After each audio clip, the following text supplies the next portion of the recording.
దేవరాగం జ్ఞానయోగం వ్యాసపీఠం బహువేదశాస్త్రం బోధామృతహిత శ్రీమన్నారాయణం శివగౌరీ సంభాషిత సకల పురాణం అష్టాక్షరి పంచాక్షరి మంత్రావరణం అఖిల దేవతా సంస్తుతి పారాయణం జయ మంగళకరమీ ప్రవచన శ్రవణం అనుదినము శుభము సుఖము జీవన గమనం దేవరాగం జ్ఞానయోగం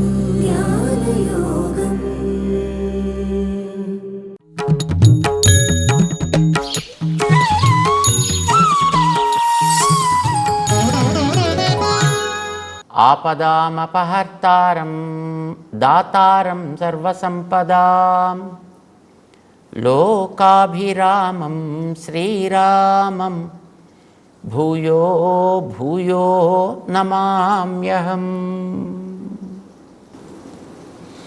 జయ శ్రీమన్నారాయణ. ప్రియ భగవద్బంధువులారా, భగవద్గీత 6వ అధ్యాయంలో అర్జునుడికి ఒక సందేహం కలిగింది. మంచి పని చేద్దాం అని మనం అనుకున్నప్పుడు ఆ మంచి పని పూర్తిగా చేయలేకపోవచ్చు, అప్పుడప్పుడు సగం సగం చేయొచ్చు, లేదు చేద్దాం అని అనిపించి దాంట్లోకి మనం ఉద్యమించకపోవచ్చు. అందులో ఉద్యమించి పూర్తి చేసిన తర్వాత ఫలితాన్ని అందుకునే లోపల మనకి ఏదైనా కావచ్చు. అలాంటప్పుడు ఆ మంచి పని చేయడం అనేది అవసరమా? హాయిగా మన మానాన్ని మనం బతికితే చాలు కదా. మంచి పనులకేసి మనం తిరగడం అనేది అవసరమా? అవసరమే. నువ్వు మంచిది అని అనుకున్నా నష్టం లేదు. నువ్వు సగం సగం చేసి మధ్యలో మారినా పర్వాలేదు.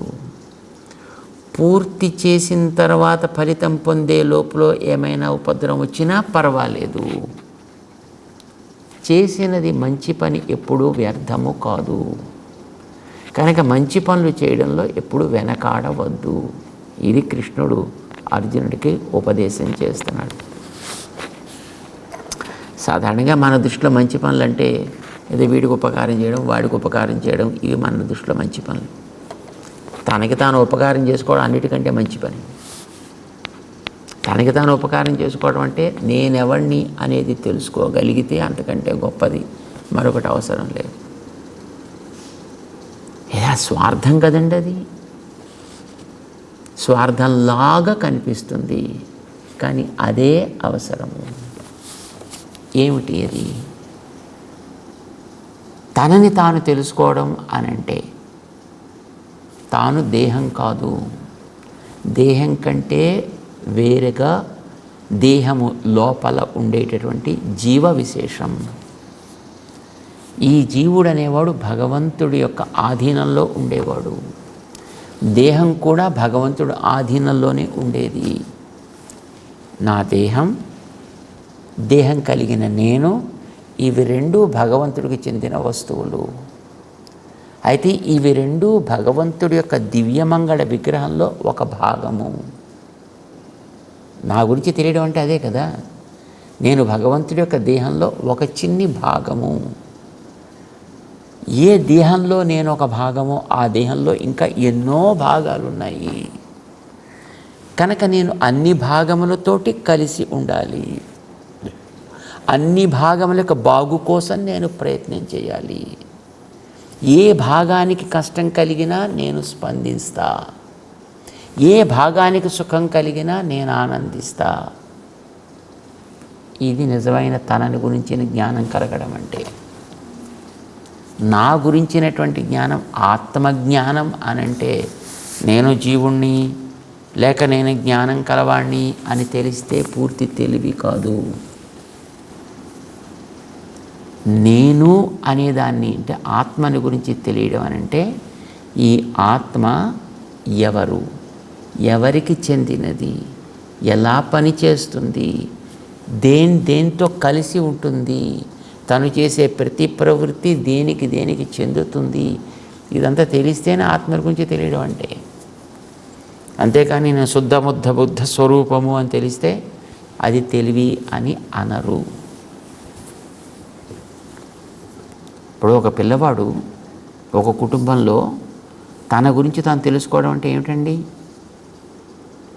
అంటే నా పేరు ఫలానా, నా కుటుంబం ఫలానా, మా తండ్రి ఫలానా, మా తల్లి ఫలానా, నా అక్క ఫలానా, నా చెల్లెలు ఫలానా, నా అన్న ఫలానా, నా తమ్ముడు ఫలానా, మా అమ్మగారి తమ్ముడు ఫలానా, మా నాన్నగారి అన్నయ్య ఫలానా, మా నాన్నగారి చెల్లెలు ఫలానా, మా అమ్మగారి తమ్ముడు ఫలానా, వాళ్ళ కుటుంబం ఇవన్నీ తెలిస్తే కదా తన గురించి దానికి తెలియడం అంటే కుటుంబంలో. లేదు కేవలం నేను ఒక్కడిని తినాలి, తిరగాలి, నిద్రపోవాలంటే వాడికి తెలియడమా వాడి గురించి కుటుంబంలో? కాదు. ఒక వ్యక్తి తన గురించిన సమగ్రత అనంటే తను తన చుట్టూ ఉండేటటువంటి నెట్వర్క్ అంతటిని గురించిన అవగాహన కలిగి ఉండుట.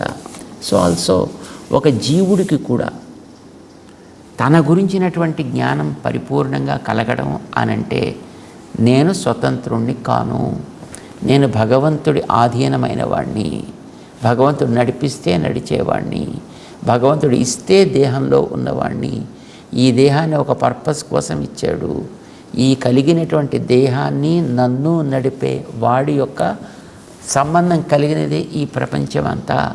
కనుక ఈ ప్రపంచంలో దేనికోసం నేను పనిచేసినా వాడికి ఆనందం, ఎక్కడ కష్టాన్ని తీర్చినా వాడికి ఆనందం, ఎక్కడ సుఖాన్ని కలిగించినా వాడికి ఆనందం. అది ఎలా కలిగించాలని వాడు ఆదేశించాడు. కనుక వాని ఆదేశమైనటువంటి శాస్త్రానికి తగినట్లుగా ప్రవర్తించగలగడమే నేను చేసే పని. అది కూడా చేసే శక్తినిచ్చేవాడు ఆయనే. కనుక తదర్పణ బుద్ధ్యా నేను నా జీవితాన్ని సాగించాలి. ఇది తెలిస్తే వీడు తన గురించి తెలుసుకున్నట్టు లెక్క. ఇది కాకుండా వీడికి ఏది కలిగినా అరకొర జ్ఞానం కలిగినట్టు. ఇది కలిగితే వాడు చేసే ప్రతి పనికి యోగమని పేరు. ఇప్పుడు వీడికి కలిగిన జ్ఞానాన్ని ఆత్మసామ్య జ్ఞానము అని అంటాం. అంటే నేనెట్లా ఆ భగవంతుడి యొక్క దేహంలో ఒక అంగము, ఈ కనిపించే ప్రాణికోటి అంతా అట్లాంటి అంగములే.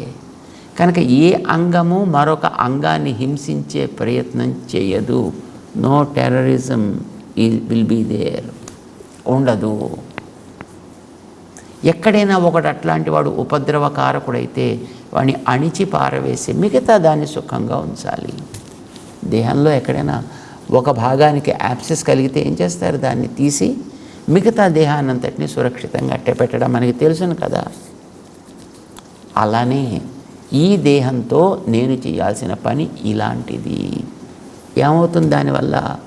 ఇప్పుడు ఏర్పడ్డ కర్మబంధం తొలగి నేను నా స్వరూపాన్ని సాక్షాత్కరించుకోగలుగుతా. ఇప్పుడు నా స్వరూపాన్ని సాక్షాత్కరించుకోవడం అంటే ఏమిటో మళ్ళీ కొంచెం పైన తెలుస్తుంది మనకి. 7వ అధ్యాయం దగ్గరికి తెలుస్తుంది. ఇప్పుడు మొదట నేనంటే ఏమిటో తెలుసుకోవడం చెప్తున్నాడు మనకి. అర్జునుడికి దాన్ని ఉపదేశం చేస్తున్నాడు ఆయన. యోగాన్ని అభ్యాసం చేయవయా, దానికి కావాల్సినట్టుగా మనస్సుని నువ్వు ప్రిపేర్ చేసి పెట్టు. మనసుకి ఆత్మ అని పేరు. దాన్ని క్రమబద్ధం చేస్తే అది ఆత్మ సంయమం అవుతుంది. ఈ ఆత్మ సంయమం అనేటటువంటిది నువ్వు చెయ్యి. ఇది చెప్పాడు ఆయన అర్జునుడికి. అయితే ఇది చేయడానికి కావలసినటువంటి సాధన చెప్పాడు. ఎన్ని రకాలుగా ఉంటాడో చెప్పాడు. 4 దశల్లో చెప్పాడు. మరి కలిగితే దానికి ఉండే గొప్పతనం ఏమిటి? స్వయోగస్య మాహాత్మ్యం ఏమిటి?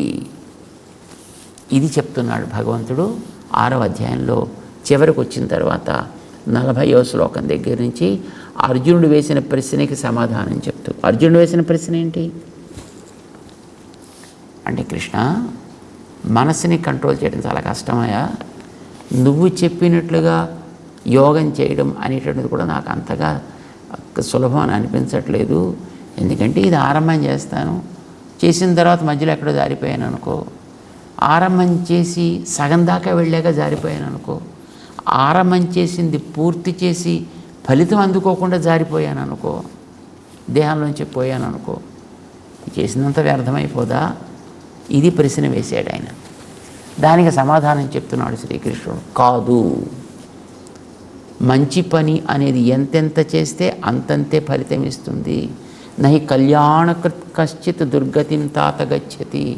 మంచి పని చేయాలనుకునేవాడు ఎప్పుడు చెడిపోడు, వాడు ఎప్పుడు కూడా మంచిగానే ఉంటాడు. అయితే నువ్వు ఇందాక అడిగావే అర్జున, మంచిది సగం చేసి మధ్యలో పోయాడు అని అడిగావే, ఏం బెంగలేదయా. ఎక్కడ దాకా చేశాడో అక్కడి నుంచి వాడు కంటిన్యూ అయ్యేటట్టుగా వాడికి తర్వాత అవకాశం నేను ఇస్తాను. మళ్ళీ ఇంకోసారి జారిపోతే, జారిపోవడానికి మార్గం తీసేది వాడిలో ఉండే ఒక బలహీనత కనుక, అలాంటి బలహీనతల్లో వాడు జారకుండా ఉండేటట్టుగా ఆ బలహీనతలకి ఆస్కారం ఇచ్చినటువంటివి ఏవో వ్యసనం వాడు పూర్తిగా అనుభవించి ఇంకా వాడికి దాంట్లో అసలు నాకు ఇది వద్దని వాడే వదిలిపెట్టేటట్టుగా చేస్తాం. మంచిదే కదా. ఎలా వస్తుంది మళ్ళీ నది అంటే, ఇప్పుడు నిద్రపోతాడు అనుకోండి. ఇప్పుడు సగం పాఠం చదివి నేను నిద్రపోయా, మళ్ళీ మనాడు పొద్దున్నే లేచా, నేను ఇదివరకు ఎక్కడ ఆపాను అక్కడి నుంచి కదా కంటిన్యూ చేస్తున్నా. ఇదివరకు చదివింది ఇంతవరకు చదివా, ఇప్పుడు ఇక్కడి నుంచి చదువుదాం అని మనం చదువుతున్నామా లేదా? ఇదివరకు ఇంత పని చేశా, ఇక్కడి నుంచి చేద్దామని చేస్తున్నావా లేదా? అంతే. అంత సులభంగా ఉండేట్టుగానే చేసేవాడిని నేను, వెనకాతలేదే నియమించేవాడిని నేను, చేయించేవాడిని నేను. కనుక అది నీకు సాధ్యం అవుతుంది అవ్వదా అనే ప్రశ్న నీకు అవసరం లేదయా. ఇదివరకు నువ్వు 47 చేసావు, 48 దిగ్గించి నీకు అది చేసేట్టుగా ఈ వెనకాత 47 మర్చిపోకుండా ఉండేట్టుగా నేను చేస్తాను. ఇప్పుడు మనం పరీక్షలు రాసేటప్పుడు టెక్స్ట్ పుస్తకాలు పట్టుకొని చదువుతామండి. రాత్రి అంతా చదివి పడుకొని పొద్దున లేరు అన్నీ మర్చిపోవచ్చు, జ్ఞాపకం ఉండకపోవచ్చు. కానీ అట్లా మరపు రాకుండా ఉండేట్టు నేను చేస్తా. ఇప్పుడు ఈ శరీరంలోంచి పక్క శరీరంలోకి కొత్త శరీరంలోకి వెళ్ళిన తర్వాత ఏ శరీరంలోకి పోతామో తెలియదు, అప్పుడు మళ్ళీ ఎలా ప్రవర్తిస్తామో మనకి తెలియదు కదా. మామూలుగా అయితే అంతే అవుతుంది. ఇప్పుడు ఈ శరీరంలో నేను ఎన్నో కొన్ని పనులు చేసినా ఇది వదిలి మళ్ళీ నెక్స్ట్ శరీరం ఏమొస్తుందో తెలియదు, ఎలా ప్రవర్తిస్తామో తెలియదు. అది కదా ప్రమాదం. ఇప్పుడు ఇవాళ మానవ శరీరంలో ఉన్నాం, దీని తర్వాత మళ్ళీ వచ్చేమో శరీరం వస్తే అందులో మళ్ళీ ఏం చేస్తామో మనకేం తెలుసును, అందులో మళ్ళీ ఎన్ని పెంచుకుంటామో ఏం తెలుసును, ఇందులో మనకి ఎక్కడ జ్ఞాపకం ఉంటుంది, ఇలాంటి భయం ఉంటుంది. ఈ ప్రపంచానికి భారతము అని పేరు తెప్పించడానికి కారణమైనటువంటి పాలకుడు మహారాజు భరతుడు, వృషభుడి వంశస్థుడైన ఆయన వల్ల ఈ భూమికి అంతటికీ భారతం అని పేరు వచ్చింది. భరతుడు పాలించినది కనుక భారతమైంది. ఒక ఖండం కాదు, అన్ని ఖండాలని, ఒక ద్వీపాన్ని కాదు, అన్ని ద్వీపాలని, ఒక సముద్రం కాదు, అన్ని సముద్రాలని కలిగినటువంటి భూమిని పాలించాడు ఒకనాడు ఆయన. ఆ సంబంధం చెప్పుకొని గర్వించారు అందరూ కూడా. మేమంతా భారతులము అని పొంగిపోయారు. చాలా మహానుభావుడు, గొప్పవాడు. కానీ యోగాభ్యాసం చేస్తూ చివరికి జీవితంలో అంతిమ చరణానికి వచ్చిన తర్వాత ఒక లేడీని తలుచుకుంటూ అది కూడా జాలితోటే. ఇప్పుడు తన స్నానానికి వెళ్ళాడు, గర్భవతిగా ఉండే లేడి కొట్టుకొస్తోంది, అవతల నీళ్లు తాగాలి అని అది యాక్చువల్ నీళ్ళలోకి దిగబోయింది. కానీ ఇంతలో సింహం గర్జించింది అవతలి గట్టున, భయం వేసింది, దూకింది, పాప నీళ్ళలో పడిపోయింది. తను శిశువు బయటకు వచ్చేసింది, తను ప్రాణం వదిలిపెట్టింది. శిశువు అప్పుడే పుట్టింది, ఏం చేయాలో తోచదు దానికి, ఏం చేయాలో తెలియదు, తల్లి లేదు. అయ్యో జాలేసింది. దాన్ని జాగ్రత్తగా పట్టుకొచ్చి దాన్నే పెంచుతూ నేను లేకపోతే దీన్ని చూసేవాడెవ్వడు, ఇతని చివరి క్షణంలోకి వచ్చేసాడు. కానీ అయ్యో నేను లేకపోతే దీన్ని ఎవడు చూస్తాడో కదా అనుకుంటూ పాపం ప్రాణం వదిలిపెట్టాడు. చివరి క్షణపు స్మరణ తర్వాత జన్మకి నాంది పలుకుతుంది కనుక ఆ లేడీనే తలుచుకుంటూ పాపం ప్రాణం వదలడం చేత మళ్ళీ తను కూడా లేడీగా పుట్టాల్సి వచ్చింది. అతనికి పాత స్మరణ పోకుండా ఉండేట్టు నేనే చేసి పెట్టాను. లేడీ జన్మలో ఉన్న ఇంత చేసి ఇలా వచ్చానే అనే స్మరణ చేత అతి అల్పకాలంలోనే ఆ లేడీ దేహాన్ని కూడా ఆయన వదిలిపెట్టి తర్వాత మళ్ళీ ఒక పిల్లవాడై పుట్టి మనిషిగా భరతుడనే పేరు పెట్టారు అతనికి. కానీ అతను యోగ సిద్ధి కలిగినటువంటి మహనీయుడు. ఇదివరకు ఉండే యోగం వాళ్ళు పోలా, అంచేత సిద్ధి కలిగిన వాడు కనుక ఏ ఇతర ప్రవృత్తిలోకి వెళ్ళినా మళ్ళీ దాంట్లో తగులుకుంటామని అది లేకుండా తను ఉండేవాడు. అది చూసి మిగతా వాళ్ళు అతనికి జడుడు అని పేరు పెట్టారు. జడ భరత అయింది అతని పేరు. రహుగణుడు అనే రాజుకి తత్వోపదేశం చేస్తాడు ఆయన. అద్భుతమైన తత్వాన్ని ఉపదేశం చేశాడని పరాశర మహర్షి రాస్తాడు ఆయన గ్రంథంలో శ్రీ విష్ణు పురాణంలో. ఇదివరకు ఎంత జ్ఞానం ఉందో ఆ జ్ఞానం యథాతథంగా ఎక్కడ మరపు రాకుండా ఎక్కడ పోకుండా కరప్ట్ కాకుండా ఉండేట్టుగా నేను చేసే అతనికి. ఇలాంటి వాళ్ళు ఎంతోమంది ఉన్నారయా. కనుక నీకు ఆ భయమే అక్కర్లేదు.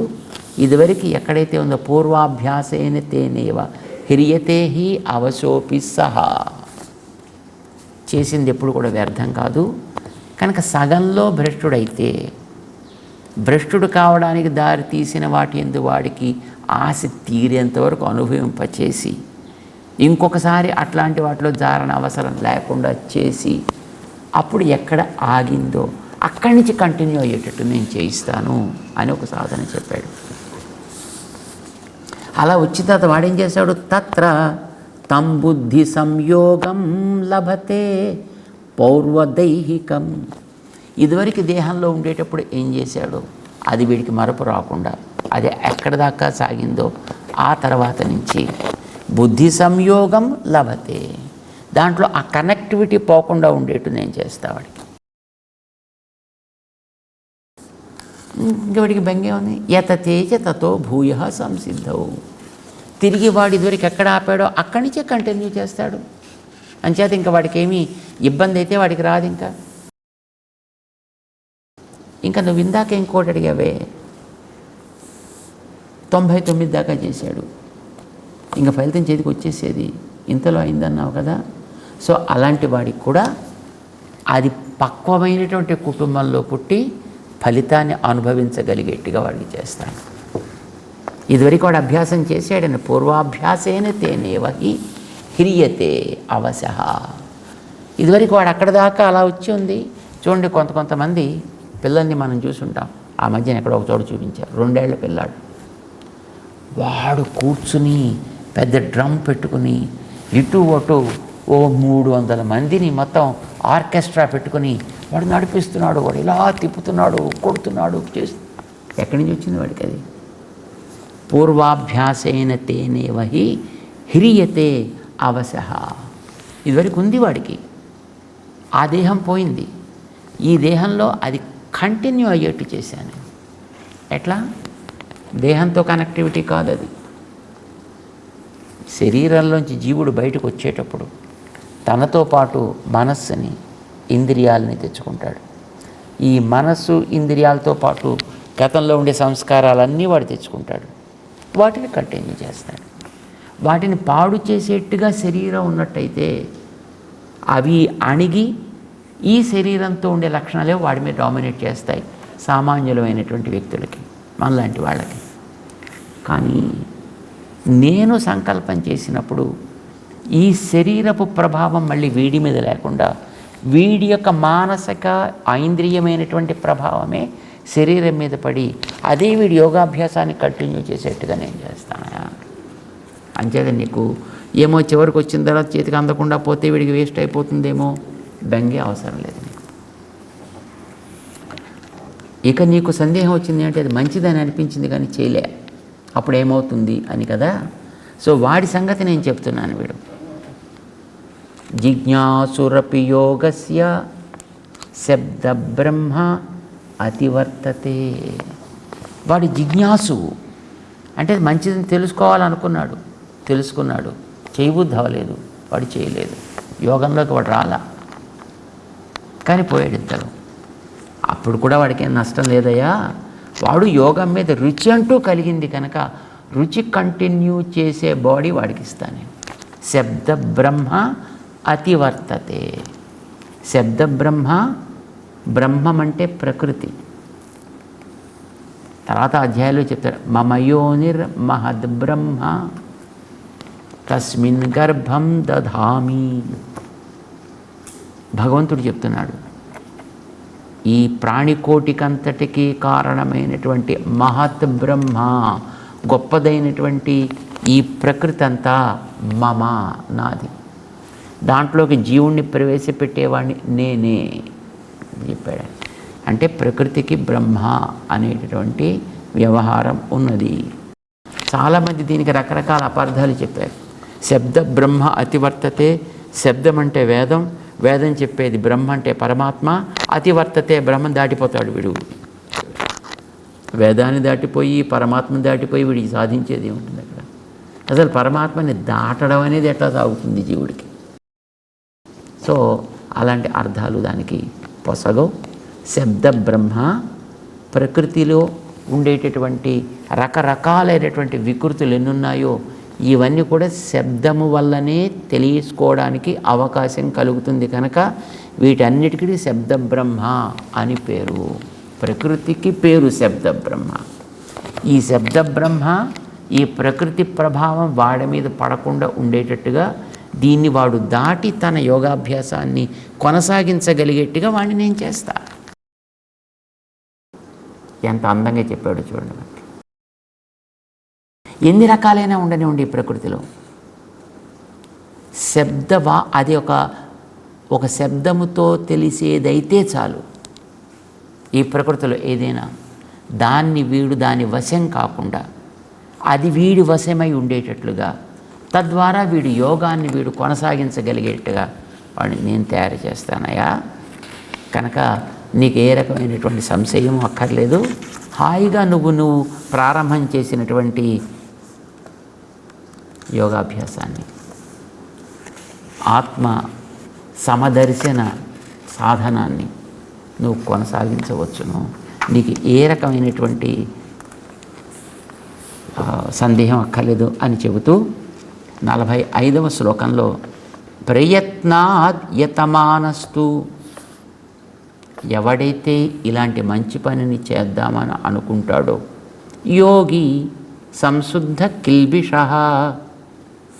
వాడు తనకుండేటువంటి పాత క్లేశములన్నింటినీ కూడా అతిక్రమించి వాటన్నిటిని కూడా దాటి, అలాంటి వాటి నుంచి వాడు పరిశుద్ధుడయ్యి అనేక జన్మ సంసిద్ధ తతో యాతి పరాంగతిం, వీడు ఎంతో కాలంగా సంపాదించి పెట్టుకున్నటువంటి కర్మలన్నింటి నుంచి కూడా వీడు దాటి యాతి పరాంగతిం, వీడు కోరుకున్నటువంటి ఆత్మసాక్షాత్కారం అనే ఉత్తమ ఫలితాన్ని తప్పకుండా పొంది తీరుతాడు. మంచిది ఇది అని నువ్వు అటువంటి అనుకో చాలు. అంతే. అనుకోవడమే కష్టం అండి. అనుకున్న దానివైపు దృష్టి పెట్టడం కష్టం, దానివైపు ప్రయత్నం చేయడం కష్టం. ఇవి ఇంతవరకు తను చేయగలిగితే మిగతావన్నీ భగవంతుడే హాయిగా ముందుకు సాగేటట్టు చేస్తాను అని ఆయన వాగ్దానం చేస్తున్నాడు. ఉత్తమ స్థానాన్ని నేను పొందిస్తానయా, అసలు నేను ఇవ్వకపోయినా నువ్వే పొందగలుగుతావా. ఇది ఈ ప్రకృతికి తాను ఏర్పాటు చేసినటువంటి ఒక మెకానిజం. చేత 6వ అధ్యాయంలో మనకి చివరికి వస్తూ అద్భుతమైనటువంటి ధైర్యాన్ని భగవంతుడు ఇస్తున్నాడు. ఎప్పుడూ కూడా మంచి పనులు చేయడానికి వెనుకాడకండి, సందేహాల్ని వదిలిపెట్టండి. సంశయాత్మ వినశ్యతి అని మనకి చెప్తున్నారు. దురదృష్టం కొద్దిగా మన బతుకే సంశయాలతో ఆరంభమైంది. నేను ఇది చెయ్యాలా వద్దా, మంచిదా కాదా, అవుతుందా అవ్వదా, నాకు శక్తి ఉందా లేదా, దేవుడు చూస్తాడా చూడ్డా, ఇలాంటి వాటిని పక్కన పెట్టి హాయిగా చక్కగా మంచి పనులు చేయడానికి ఉద్యమించండి. అనుకోండి చేద్దామని, మిగతావన్నీ ఆయనే అయ్యేటట్టు చేస్తాడు. ఇది మనకు ఒక గొప్ప అవకాశం, గొప్ప ధైర్యం, మానవ జన్మకి లభించినటువంటి ఒక అదృష్టం. భగవంతుడు ఇక చెప్పాల్సినటువంటి, ముందు కొనసాగించాల్సినటువంటి ఉపదేశాన్ని చేస్తూ 6వ అధ్యాయాన్ని ముగించే దశకి తీసుకొస్తున్నాడు. తెలుసుకుంటూ మనం ఆయన యొక్క ఉపదేశాన్ని మనసుకి పట్టించుకునే ప్రయత్నం చేద్దాం. జై శ్రీమన్నారాయణ.